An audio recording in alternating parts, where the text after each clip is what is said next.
नमस्कार साथियों, स्वागत है आपका हमारे YouTube चैनल में। आप मध्य प्रदेश के किस जगह से समाचार सुन रही हैं, कृपया कमेंट बॉक्स में लिखकर हमें जरूर बताएं। भोपाल से प्रस्तुत है मध्य प्रदेश के प्रादेशिक समाचार। समाचारों के साथ मैं गौतम। पहले मुख्य समाचार। ड्राइवरों की हड़ताल का असर, रतलाम में फ्यूल भराने की लिमिट तय, जाने किसे कितना मिलेगा तेल। जय श्री राम नहीं जय भीम बोलो, नहीं बोलने पर हुई बेटे की हत्या, पिता का आरोप, 3 आरोपी पकड़ाए। ट्रक ड्राइवरों की हड़ताल का मामला पहुंचा हाईकोर्ट, अदालत ने सरकार को दिए सख्त आदेश। क्या कहा जानिए आगे सब कुछ। एमपी और छत्तीसगढ़ में 5 दिन झमाझम बारिश की चेतावनी, झारखंड में भी जारी हुआ अलर्ट। और हत्या की कोशिश में बीजेपी विधायक के बेटे को हिरासत में लिया, गंभीर धाराओं में मुकदमा दर्ज। अब खबर विस्तार से। मध्य प्रदेश के ग्वालियर में पुलिस ने हत्या की कोशिश के एक मामले में भाजपा विधायक प्रतिम लोधी के बेटे को हिरासत में लिया है। इस घटना की एक सीसीटीवी फुटेज सामने आने के बाद पुलिस ने आईपीसी की धारा 307 समेत कई अन्य धाराओं में मुकदमा दर्ज किया है। एक पुलिस अधिकारी ने सोमवार को इस बारे में जानकारी देते हुए बताया कि विधायक प्रतिम लोधी के बेटे दिनेश लोधी ने 31 दिसंबर की रात कथित तौर पर अपनी एसीबी कार से एक व्यक्ति को कुचलने की कोशिश की थी, जब वह व्यक्ति अपने बच्चों के साथ अपने घर के बाहर खड़ा था। पुलिस के मुताबिक कि शिकायतकर्ता रविंद्र यादव ने कहा कि जब वो अपने बच्चों के साथ अपने घर के बाहर खड़ा था, तभी आरोपी दिनेश लोधी ने उस पर तेज रफ्तार एसीबी कार चढ़ाने की कोशिश की। मध्य प्रदेश के रायसेन जिले में मंगलवार तड़के कोहरे के कारण एक तेज रफ्तार निजी बस के पलट जाने से 19 लोग घायल हो गए, जिनमें से 2 की हालत गंभीर है। एक अधिकारी ने यह जानकारी दी। अधिकारी ने बताया कि हादसा भोपाल विदिशा बाईपास रोड पर सुबह करीब 4 बजे हुआ। एसडीएम मुकेश सिंह ने बताया कि 29 यात्रियों को लेकर बस सतना जा रही थी, तभी कोहरे के कारण चालक ने वाहन से अनियंत्रित खो दिया, जिससे वह पलट गई। उन्होंने बताया कि 17 यात्रियों को जिला अस्पताल में प्राथमिक उपचार किया गया और छुट्टी दे दी गई, जबकि गंभीर रूप से घायल 2 लोगों को आगे के इलाज के लिए भोपाल रेफर किया गया। घायल यात्रियों में एक अंकित दुबे ने कहा कि बस चालक तेजी से और लापरवाही से गाड़ी चला रहा था। गौरतलब है कि इससे पहले मध्य प्रदेश के गुना जिले में 2 बाइक की टक्कर में 3 लोगों की मौत हो गई, जबकि 4 लोग घायल हो गए।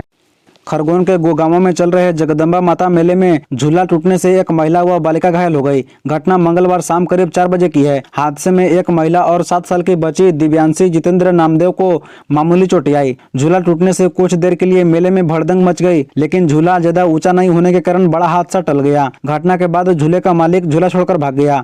घायलों को गोगामा सामुदायिक स्वास्थ्य केंद्र में कुछ उपचार के बाद छुट्टी दे दी गई। घटना की जानकारी मिलते ही स्थानीय पुलिस मौके पर पहुंची। बता दें कि मंगलवार साप्ताहिक बाजार का दिन है, इस कारण कल भीड़ सामान्य दिनों से अधिक थी। घटना स्थल पर मौजूद लोगों के मुताबिक संभवतः झूले की डालिप के ऊपर हिस्से में लगी पिन के पास का वेल्डिंग टूटने से संतुलन बिगड़ा है और यह हादसा हुआ। झूले की ऊंचाई 15 फीट होने से किसी को ज्यादा चोट नहीं आई। मध्य प्रदेश में जारी ट्रक ड्राइवरों की हड़ताल पर नागरिक उपभोक्ता मार्गदर्शन मंच ने जबलपुर स्थित हाईकोर्ट पीठ में याचिका दायर करके हड़ताल को असंवैधानिक बताया है। याचिका में हड़ताल को तत्काल खत्म करने की मांग की गई है। याचिका पर चीफ जस्टिस के बेंच में सुनवाई हुई। हाईकोर्ट के मामले से जुड़ी सभी याचिकाओं पर सुनवाई करते हुए राज्य सरकार को सख्त निर्देश जारी किए हैं। अदालत ने सरकार से कहा कि हड़ताल को तुरंत खत्म कराया जाए और परिवहन बहाल किया जाए। मामले की सुनवाई के दौरान राज्य सरकार की ओर से एडवोकेट जनरल ने पैरवी की। एडवोकेट जनरल ने अदालत को भरोसा दिलाया कि सरकार जरूरी वस्तुओं की सप्लाई को लेकर कठोर कदम उठाएगी। सरकार की ओर से यह भी कहा गया है कि हड़ताली एसोसिएशन पर कार्रवाई भी सुनिश्चित की जाएगी। साथ ही उपद्रव करने वाले ट्रक, टैंकर और बस चालकों पर भी कार्रवाई की जाएगी। इस समय पूरा देश राममय है। 22 जनवरी को अयोध्या में राम मंदिर में रामलला की प्राण प्रतिष्ठा होनी है। दुनिया भर से अलग अलग वस्तुएं अयोध्या भेजी जा रही है। ऐसे ही सौभाग्य भोपाल की एक नर्सरी को मिला है। वहां से चुनिंदा फूलों को अयोध्या भेजा जा रहा है। ये फूल भगवान श्री राम के जन्मभूमि में सुगंध बिखेरेंगे। बता दें कि दरअसल भोपाल के एक पर्यावरण प्रेमी को अयोध्या के राम मंदिर परिसर में फूलों को लगाने और परिसर को हरा भरा रखने की जिम्मेदारी दी गई है। वे भोपाल से 5 प्रकार के फूलों के 35,000 छोटे बड़े पौधों और घास को अयोध्या भेज रही हैं। इसमें कई सजावटी फूल भी हैं। राम मंदिर परिसर में बोगनवेलिया, टिबिरिबिया, अर्जेटिया, फॉक्सटेल, पाम रॉयल, पाम कोरियल, कॉर्पेट ग्रास सहित अन्य प्रजाति के पौधे लगाए जाएंगे। मध्य प्रदेश के कटनी में रामलीला मंच कार्यक्रम शुरू होने के पूर्व 2 पक्षों के बीच किसी बात को लेकर विवाद हो गया, जिसके बाद रामलीला का मंच करने आए एक युवक की कुछ लोगों ने बेरहमी से सरेआम पिटाई करते हुए चाकू से गोदकर उसकी निर्मम हत्या कर दी। मृतक युवक के पिता ने आरोप लगाया है कि चौधरी समाज के लोगों से 3-4 दिन पहले विवाद हुआ था। उनका कहना था कि जय भीम बोलो, जय श्री राम नहीं बोलना है। इसी बात को लेकर विवाद हुआ था, जिसके बाद बेटे की हत्या हुई है। युवक की हत्या के बाद ग्रामीण गुस्से में आ गए और रोड जाम करते हुए आरोपियों के घर बुलडोजर चलाने की मांग की है। मध्य प्रदेश में ड्राइवरों की हड़ताल से लगभग 5 लाख वाहनों की आवाजाही प्रभावित होने का दावा किया जा रहा है। ड्राइवरों की हड़ताल का असर भी नजर आने लगा है। सुबह के रतलाम जिले में फ्यूल भराने की लिमिट तय कर दी गई है। रतलाम जिले के कलेक्टर की ओर से जारी आदेश में 2 पहिया वाहनों के लिए 500 रुपए का पेट्रोल तो 4 पहिया वाहनों के लिए 1500 रुपए का लिमिट तय कर दी गई है। वहीं दूसरी ओर भोपाल, इंदौर, ग्वालियर और जबलपुर शहरों में प्रशासन ने कहा कि उनके पेट्रोल पंपों पर फ्यूल की कोई कमी नहीं है।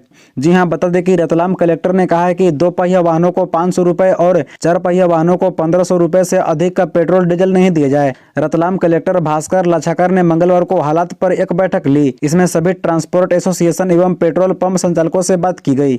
विधानसभा चुनाव जीतने के बाद बीजेपी में तब पहली बार अंतर्कलह दिखी जब केंद्र में अच्छी पकड़ रखने वाले कैलाश विजयवर्गीय का पुतला इंदौर के देपालपुर विधानसभा में दहन किया गया। रविवार को हुए इस पुतले दहन की खबर भोपाल संगठन के आला कमान तक पहुंच गई है। संगठन ने इस पर नाराजगी जताई है। यह घटना क्यों हुई और इसके पीछे क्या कारण रहा, इसकी पूरी जानकारी भोपाल मंगाई गई है। रिपोर्ट मंगवाने के बाद से ही संगठन द्वारा एक बिंदु पर विस्तार से रिपोर्ट बनाकर भोपाल भेज दी गई है। संगठन का कहना है कि इस तरह के मामलों में बीजेपी आलाकमान विस्तार से पूरी रिपोर्ट को पढ़कर फैसला लेते हैं। पूरी घटना को लेकर बीजेपी इंदौर कार्यवाहक जिला अध्यक्ष ने बताया था कि देपालपुर में कैलाश विजयवर्गीय का पुतला बीजेपी कार्यकर्ताओं द्वारा जलाने की बात सामने आई थी। जो लोग इस घटना में शामिल है उसकी जानकारी अनुशासन समिति को रिपोर्ट के रूप में दे दी गई है। आगे जो भी कार्रवाई होनी है वह भोपाल से अनुशासन समिति की अनुशंसा पर ही होगी।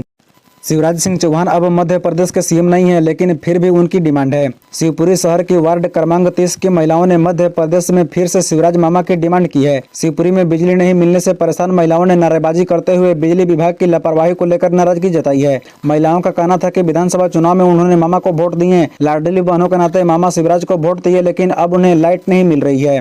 प्रदर्शन करने वाली महिलाओं का कहना है कि बिजली विभाग वाले उनकी सुनवाई नहीं कर रही हैं। महिलाओं का कहना था कि उन्होंने भाजपा को फिर से सत्ता में लाकर क्या कोई गलती कर दी। प्रदर्शन कर रही इन महिलाओं ने मध्य प्रदेश में फिर से शिवराज मामा की डिमांड करते हुए उन्हें वापस लाने के नारे लगाए। बस चालकों की हड़ताल का सबसे ज्यादा असर स्कूलों पर पड़ने वाला है। मंगलवार से खुलने वाले स्कूल फिलहाल बंद रहेंगे। स्कूलों ने अपने स्तर पर सोमवार को मैसेज भेजकर छुट्टी की जानकारी दी। कुछ स्कूलों ने छुट्टी की जगह ऑनलाइन क्लासेस की भी जानकारी दी। स्कूलों में 23 दिसंबर से 1 जनवरी तक शीतकालीन अवकाश घोषित किया गया था। बता दें कि करीब 8 दिन की छुट्टियों के बाद मंगलवार से स्कूल दोबारा खुलने थे, लेकिन बस हड़ताल के कारण स्कूलों की छुट्टियां 1 दिन और बढ़ानी पड़ी। राजधानी में करीब 2000 छोटे बड़े स्कूल हैं। इन स्कूलों में बड़ी संख्या में बच्चे बसों से कैंपस पहुंचते हैं। क्योंकि किसी भी प्रकार का कोई सार्वजनिक परिवहन नहीं है, इसलिए बच्चों के माता पिता भी उन्हें स्कूल भेजने के पक्ष में नहीं थे। बता दें कि कुछ स्कूलों ने ऑनलाइन कक्षाओं की घोषणा की है। स्कूल के एक शिक्षक ने कहा, बसों के अभाव के कारण स्कूल खोलना संभव नहीं था। हमने पहले भी ऑनलाइन कक्षाएं की है, इसलिए 1 दिन के लिए ऑनलाइन कक्षाएं चलाने का निर्णय लिया गया है। इंदौर में कोरोना के 3 नए मरीज मिले हैं। ये तीनों ही महिलाएं हैं और सभी में ये सिम्टोमेटिक लक्षण के हैं। इन तीनों को होम आइसोलेट किया गया है, जबकि पूर्व के 2 मरीज को डिस्चार्ज किया गया है। इसके साथ ही अब एक्टिव केसों की संख्या 11 हो गई है। जो 3 नए मरीज मिले हैं उनमें से एक बिचौली हफ्सी निवासी 41 वर्षीय महिला है, एक 72 वर्षीय महिला विजयनगर निवासी, जबकि एक 60 वर्षीय महिला कालनी नगर निवासी है। ये तीनों ही महिलाएं वैक्सीनेटेड हैं। ILI ब्रांच के इंचार्ज डॉक्टर अमित मलाकर के मुताबिक सर्दी खांसी के लक्षण होने पर कई मरीज शंका में जांचें करवा रही हैं। ऐसे में जांच से पहले डॉक्टरों से परामर्श जरूरी है। इसके चलते सभी स्वास्थ्य केंद्र यानी सरकारी हॉस्पिटल, संजीवनी क्लिनिक और प्राथमिक स्वास्थ्य केंद्रों पर OPD शुरू है। इन केंद्रों पर मरीजों के उपचार के साथ डॉक्टर द्वारा परामर्श भी दिया जा रहा है। नए हिट एंड रन कानून को लेकर मध्य प्रदेश में ट्रक और बस चालकों की हड़ताल जारी है। इसकी वजह से आम लोगों की परेशानी बढ़ गई है। साथ ही कई जगहों पर आवश्यक सामानों की किल्लत बढ़ गई है। इसके बाद सीएम मोहन यादव एक्शन में नजर आए हैं। उन्होंने वीडियो कॉन्फ्रेंसिंग के जरिए सभी संभागों के कमिश्नर, कलेक्टर और SP से चर्चा की है। सीएम ने ट्रक ड्राइवर की हड़ताल के मद्देनजर किए जा रहे आवश्यक उपायों की जानकारी प्राप्त की है, साथ ही जरूरी निर्देश दिए। सीएम मोहन यादव ने अधिकारियों से कहा कि नागरिकों को आवश्यक सामग्री के लिए परेशानी न हो, इसके लिए सभी जरूरी उपाय किए जाएं। सीएम मोहन यादव ने कहा कि प्रदेश में पेट्रोल डीजल की सप्लाई प्रभावित न हो। पेट्रोल डीजल को लेकर कोई अवरोध पैदा करेगा तो उसे बर्दाश्त नहीं किया जाएगा। इसके लिए सभी आवश्यक उपाय सुनिश्चित किए जाएं, जनता को किसी भी प्रकार का कष्ट न हो। खंडवा में एक स्कूल को धमकी भरी चिट्ठी मिली है। चिट्ठी में 26 जनवरी को जगह जगह बम ब्लास्ट करने और प्रधानमंत्री को बम से उड़ाने की बात लिखी है। इसमें पाकिस्तान की इंटेलिजेंस एजेंसी ISI का भी जिक्र है। चिट्ठी 28 दिसंबर को मिली थी। मामला आज सामने आया है। पुलिस मामले की जांच कर रही है। बता दें कि खलवा के पटाजन हायर सेकेंडरी स्कूल के प्राचार्य सुनील जैन ने बताया, 28 दिसंबर की सुबह स्कूल स्टाफ ने मेन गेट खोला तो एक चिट्ठी फंसी मिली थी। स्टाफ ने मुझे लाकर दी। मैंने चिट्ठी को देखा तो सबसे पहले अल्लाह अकबर लिखा था। मैंने चिट्ठी पढ़े बिना पुलिस को सूचना दी। पुलिस आई और चिट्ठी ले गई। इसके बाद पुलिस ने कोई जानकारी नहीं दी। चिट्ठी में लिखा है, पाकिस्तान जिंदाबाद, अल्लाहू अकबर। इस चिट्ठी को हल्के में मत लेना। 26 जनवरी को तुम लोग गणतंत्र दिवस मनाओगे और हम स्कूल को बम से उड़ा देंगे। खंडवा के आनंद नगर, माता चौक, रामनगर, बुधवारा बाजार, बस स्टैंड सहित कई जगह विस्फोट करेंगे। हमारा मकसद दिल्ली छुड़ाना है, जिसके लिए हम कत्लेआम करेंगे। हम प्रधानमंत्री को भी उड़ा देंगे। स्कूलों में जो टीचर और छात्र मरेंगे उसकी जिम्मेदारी ISI लेगा। अब कुछ मुख्य खबरें संक्षेप में। सीएम डॉक्टर मोहन बोले, इंदौर से शुरू होगा पायलट प्रोजेक्ट। मध्य प्रदेश का नक्शा बदलेगा। जिले व संभाग की सीमाएं फिर तय होगी। प्रशासन की बैठक में फैसला, आज के लोकल बसों का होगा संचालन। जिला स्तरीय कंट्रोल रूम बनाया गया। विकसित भारत संकल्प यात्रा में नहीं पहुंचे अधिकारी। पवई विधायक लोधी ने दिया अल्टीमेटम, कहा किसी को बख्शा नहीं जाएगा। कलेक्टर अरविंद दुबे की लोगों से अपील, कहा अफवाहों पर ध्यान न दें। रायसेन जिले के सभी पेट्रोल पंप पर पेट्रोल 4 गुना मात्रा में उपलब्ध। 2 सरपंच और 20 पंच पदों पर उपचुनाव। 5 जनवरी को होंगे चुनाव। 3 सेक्टर अधिकारी बदले। और मंत्री बनने के बाद नरसिंहपुर पहुंचे प्रहलाद पटेल। आपने विभागों के बारे में दी जानकारी। बोले, स्वर्गीय विकास करना ही एकमात्र लक्ष्य।